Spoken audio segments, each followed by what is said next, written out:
আসসালামু আলাইকুম দর্শক।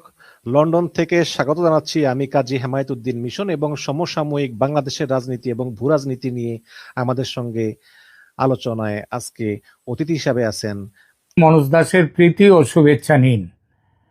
কয়েকদিন আগে একটি ভিডিও করেছিলাম, সম্ভবত 3-4 দিন আগেই। সেখানে আমি বলেছিলাম যে ভারত রংপুর দখলের কোনো ইচ্ছা কিংবা পরিকল্পনা ভারতের নেই, এবং এই কথা শুনে অনেকেই আমাকে প্রশ্ন করেছেন এবং তারা বলতে চান না না তা নয়, ভারত অন্য কিছু ভাবছে। আমি বলেছিলাম না, ভাবছে না। তখন তারা আবার কেউ কেউ এর কমেন্টে লিখেছিলেন ভারত যুদ্ধ প্রস্তুতি যেভাবে গড়ে তুলছে শিলিগুড়ি করিডরকে নিয়ে এবং উত্তর পূর্বের রাজ্যগুলোতে, তাতে বাংলাদেশে যুদ্ধে এগিয়ে চলেছে, যুদ্ধের কথা ভাবছে ভারত, এটাই প্রমাণিত হয়। আজকের ভিডিওতে আমরা এই বিষয়টি নিয়ে কথা বলবো, যেটা নিয়ে সাম্প্রতিক সময়ে নানা রকম আলোচনা, জল্পনা, অনুমান আর রাজনৈতিক ব্যাখ্যা ছড়িয়ে পড়েছে। বিষয়টা হলো ভারতের পূর্বাঞ্চলীয় নিরাপত্তা কৌশল, বিশেষ করে শিলিগুড়ি করিডর, ব্রহ্মপুত্রের নিচে টানেল আর বাংলাদেশ সীমান্ত ঘিরে ভারতের নতুন পরিকাঠামো পরিকল্পনা, এবং এর সঙ্গে রংপুর দখলের কোনো যোগ আছে কিনা এই বিষয়টি। অনেকেই বলছেন ভারত নাকি শিলিগুড়ি করিডরকে এতটাই শক্তিশালী করতে চাইছে যে ভবিষ্যতে এই সরু পথ আর মুরগির গলা থাকবে না, হয়ে যাবে হাতির গলায় এলিফ্যান্টস নেক। কারো কারো মতে ভারতের লক্ষ্য নাকি রংপুরের দিকেও চাপ তৈরি করা, এমনকি রংপুর দখলের মতো চিন্তাও নাকি আছে ভারতের। আবার কেউ বলছেন শিলিগুড়ি করিডরে ভূগর্ভস্থ রেল লাইন, ব্রহ্মপুত্রের নিচে সড়ক, রেল টানেল, এসব আসলে যুদ্ধের প্রস্তুতি। কিন্তু যুদ্ধটা কার সঙ্গে, সত্যিটা কি, আজ আমরা সহজভাবে ধাপে ধাপে সেটা বুঝে নেব। প্রথমেই আসি শিলিগুড়ি করিডর কেন এত গুরুত্বপূর্ণ সেই বিষয়টা। প্রথমে খুব সহজ করে বলি, শিলিগুড়ি করিডোর হলো ভারতের এক অত্যন্ত সরু ভূখণ্ড, যেটা 60 কিলোমিটারের মতো লম্বা এবং 20 থেকে 22 কিলোমিটার সর্বোচ্চ চওড়া, যেটা মূল ভূখণ্ডকে উত্তর পূর্ব ভারতের সঙ্গে যুক্ত করে। এটাকে অনেকেই এজন্য চিকেন স্নেক বলে থাকেন, সহজ নাম শিলিগুড়ি করিডর। এই করিডরটা ভৌগোলিকভাবে খুবই সংবেদনশীল। একদিকে নেপাল, অন্যদিকে বাংলাদেশ, কাছেই ভুটান, আর আরও উত্তরে চীন। অর্থাৎ ভারতের উত্তর পূর্বাঞ্চলে পৌঁছানোর যে স্থলপথ, তার একটাই বাস্তব কেন্দ্রবিন্দু হলো এই করিডর। এখানে যদি বড় ধরনের বাধা তৈরি হয়, যুদ্ধ, নাশকতা, সেতু ধ্বংস, রেলপথ বিচ্ছিন্ন, রাস্তা কেটে দেয়া, তাহলে উত্তর পূর্ব ভারতের যোগাযোগ মারাত্মকভাবে ব্যাহত হতে পারে।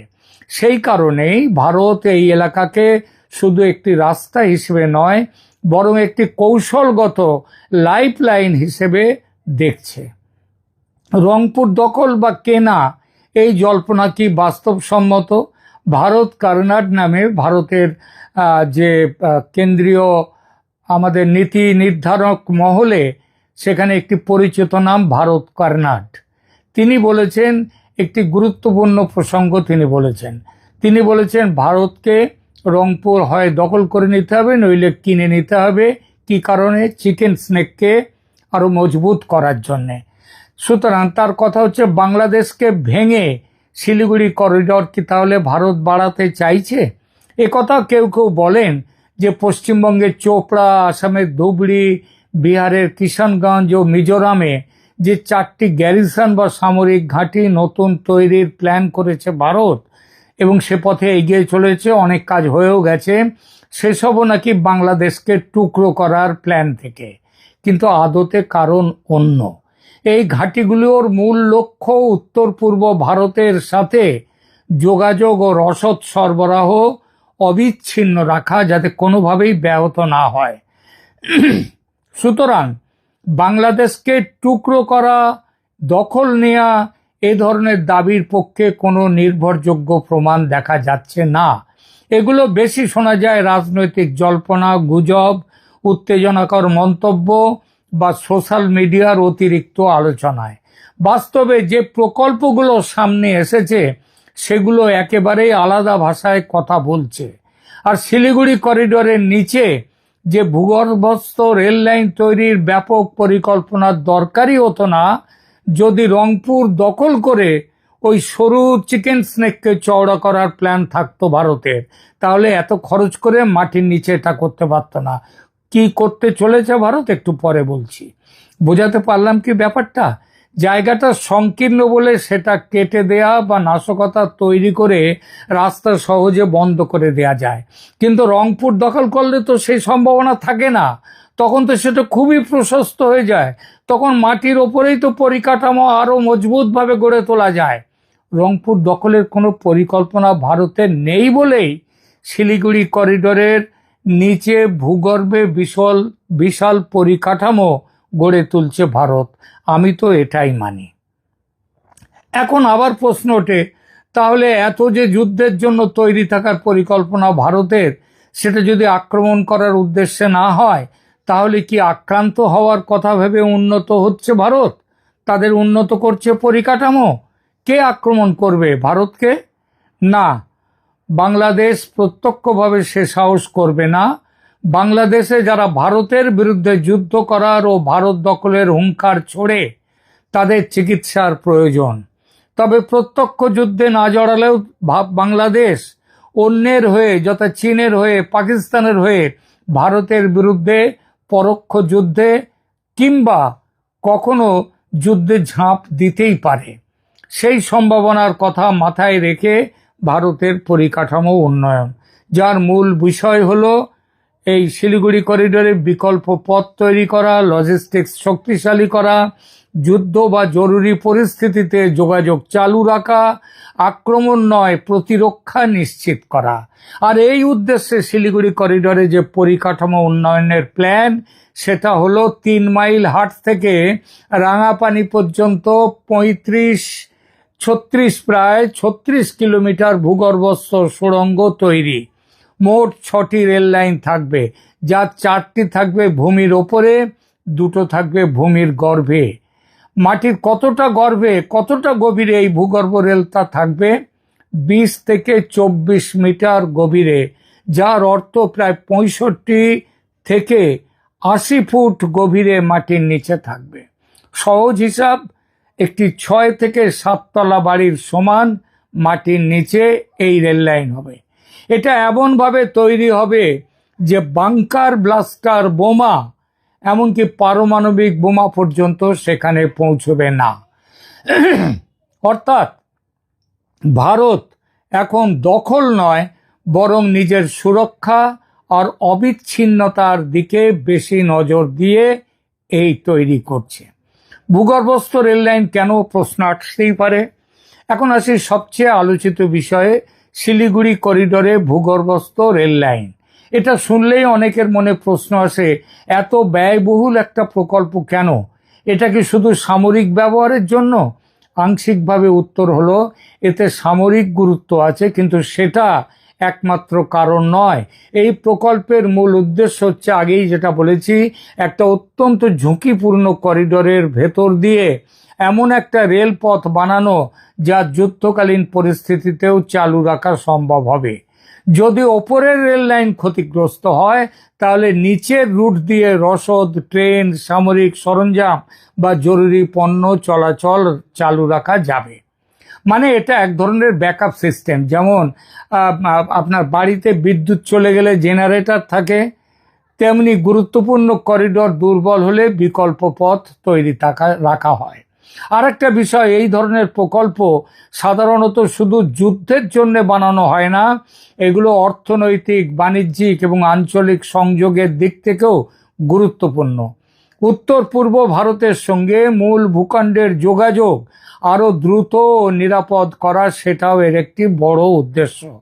তাহলে কি প্রশ্ন তাহলেও ওঠে যে ভারত অদূর ভবিষ্যতে কি আক্রান্ত হওয়ার আশঙ্কা করছে?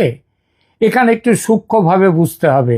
যে কোনো বড় শক্তি, বিশেষ করে সীমান্তবর্তী অঞ্চলে, সাধারণত দুইভাবে প্রস্তুতি নেয়। এক, প্রতিরোধ ক্ষমতা বাড়ানো, আর দ্বিতীয়, সংকট হলে দ্রুত প্রতিক্রিয়া দেওয়ার ক্ষমতা তৈরি করা। এই ধরনের পরিকাঠামো প্রকল্প দেখে সরাসরি ভারত যুদ্ধ শুরু করতে যাচ্ছে বা এখনই আক্রান্ত হওয়ার ভয় পাচ্ছে বলাটা ঠিক হবে না। বরং বলা যায় ভারত চাইছে এমন এক পরিস্থিতি তৈরি করতে যেখানে যুদ্ধ লাগলে বা সীমান্তে উত্তেজনা বাড়লে তাদের যোগাযোগ ব্যবস্থা যেন ভেঙে না পড়ে। এটা প্রতিরক্ষা কৌশল।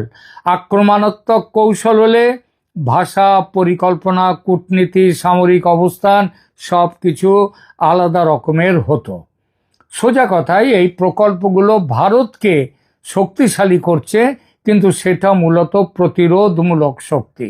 এই প্রসঙ্গে চলে আসে ব্রহ্মপুত্রের নিচের টানেল। এটার মানে কি? এখন আসি আরেকটি চাঞ্চল্যকর প্রকল্পে, ব্রহ্মপুত্র নদের নিচে সড়ক রেল টানেল। এখানেও অনেকেই প্রথমে অবাক হয়ে যান। নদীর নিচে রাস্তা, নদীর নিচে ট্রেন, তাও ব্রহ্মপুত্রের মতো নদী। এত বড় প্রকল্প আসলে কেন? কারণটা আবারও একই, সংযোগ, নিরাপত্তা আর বিকল্প ব্যবস্থা। ব্রহ্মপুত্র উত্তর পূর্ব ভারতের পরিবহন কাঠামোর একটি খুব বড় বাধা। বড় নদী, বড় দূরত্ব, সীমিত সেতু, সব মিলিয়ে যাতায়াত জটিল। যদি নদীর ওপর থাকা সেতুগুলো কোনো কারণে ক্ষতিগ্রস্ত হয়, তাহলে এই ধরনের ভূগর্ভস্থ টানেল বিকল্প রুট হিসেবে কাজ করতে পারে। আর এখানে শুধু সামরিক দিক নয়, অর্থনৈতিক দিকও আছে। অসমে এবং সমগ্র উত্তর পূর্ব ভারতে শিল্প, কৃষি, পণ্য পরিবহন, যাত্রী চলাচল সব কিছুর জন্যই দ্রুত ও নিরাপদ সংযোগ দরকার। মেনল্যান্ডের সাথে যাতে খুব তাড়াতাড়ি সম্পর্ক তৈরি করা যায়। সুতরাং এটাকে শুধু সামরিক টানেল বলা পুরো ছবিটা দেখায় না। এটা তৈরি হলে উত্তর পূর্ব ভারতের রাজ্যগুলির অর্থনীতি, যোগাযোগ ব্যবস্থার ব্যাপক পরিবর্তন হবে। একটা ছোট্ট উদাহরণ দিচ্ছি।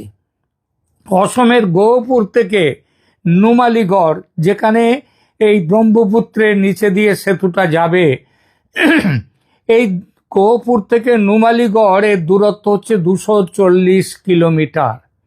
যাতায়াতের সময় লাগে কমপক্ষে 6 ঘন্টা। আর ব্রহ্মপুত্রের নিচে দিয়ে টানেল হলে এই দূরত্ব নেমে আসবে 34 কিলোমিটারে। এই পথ পাড়ি দিতে সময় লাগবে তখন মাত্র 20 মিনিট। এই প্রকল্প ভারত সরকারের ক্যাবিনেট কমিটির ছাড়পত্র পেয়ে গেছে। কাজের প্রাথমিক কাজ শুরু হয়ে গেছে। 2030-এর মধ্যে প্রকল্প শেষ হবে। আর এর বাজেট জানেন কত? ধরা হয়েছে 18,662 কোটি টাকা। বাজেট এত বেশি কেন? এখন প্রশ্ন আসে, এসব প্রকল্পে এত কোটি কোটি টাকা কেন খরচ করবে ভারত? উত্তর সহজ, কারণ এটা সাধারণ সড়ক নয়। এটা ভূগর্ভস্থ রেল লাইন, নদীর নিচে টানেল, সুরক্ষার সংবেদনশীল করিডোর আর সর্বোচ্চ প্রযুক্তির নির্মাণ কাজ চলবে।